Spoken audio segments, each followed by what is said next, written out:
put some heat to the metal. What did you want to say to him, and what did you hear from him? Well, Harris, thanks for having me on. Yeah, I mean, we've just seen this morning, watching with horror, as Brian Yanes posted video of a 38-year-old man, I think a Venezuelan, who drowned in the Rio Grande River. I just this morning did a podcast about fentanyl deaths in Austin, Texas, throughout Texas, going up massively, up 400% in the last 2 years.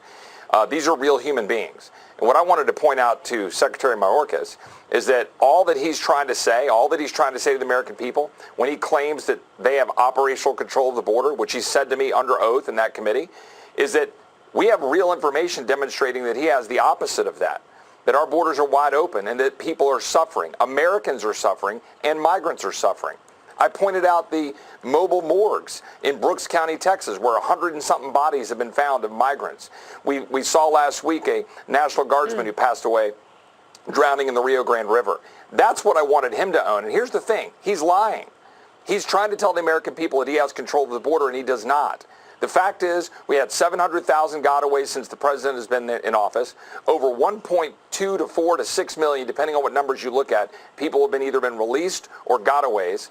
And we have massive numbers on a daily basis, but yet DHS, ICE, they've only been about 1,500 people a month have they been actually removing from the United States. He's lying when he says ICE is removing people. He's lying when he says that they're enforcing the laws, and the American people, and particularly Texans, are suffering. You know, for you to go as far as to call the Secretary of the DHS a liar, I know that you must have seen and gone through quite a bit in your state. Talk to me about why that word and where we go from here, because if he's not in charge, who's in charge of the border? Well, I find it ironic that they're putting forward this disinformation office at DHS. The only disinformation they need to focus on is what the secretary is spewing while Texans get harmed.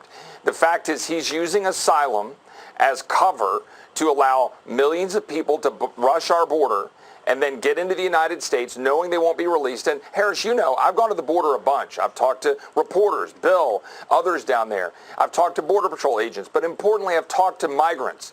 I've spoken to them. Why are you coming here? And they say, I want a job. I want opportunity. And to them, I say, God bless you. I don't blame you. But you know who I blame? Mayorkas. Because when you send a signal to the world that anybody can come, then people die. People get hurt. Americans die here in Austin, Texas, here in Texas and throughout the country. This is not just a border crisis for Texas, it's for the whole country. While we watch our young people dying from fentanyl poisonings and we see the power that cartels have, how can this administration look in the mirror and say that they have operational control of the border and testify in a hearing they have operational control of the border when we see facts that clearly indicate anybody with open eyes know the truth? So he's not telling the truth. That's the disinformation we should be concerned about. So, and there are calls for his impeachment, his resignation. If he leaves, though, does anything necessarily change? Because at this point, the person who's really in charge is the President of the United States. He hasn't gone there, to the border. Well, you're exactly right. He hasn't gone to the border, and we know that he's ultimately calling the shots. But Secretary Mayorkas, a lifetime of service in DHS and as a former prosecutor, should know better. He knows what he's doing. Yeah. He should know. He should stand up and he should say something. But instead, he's carrying the water for a president who doesn't care if our country gets invaded. It's an invasion. He doesn't care if we get hurt. We're getting hurt. And he doesn't want to do anything about it. That's the truth.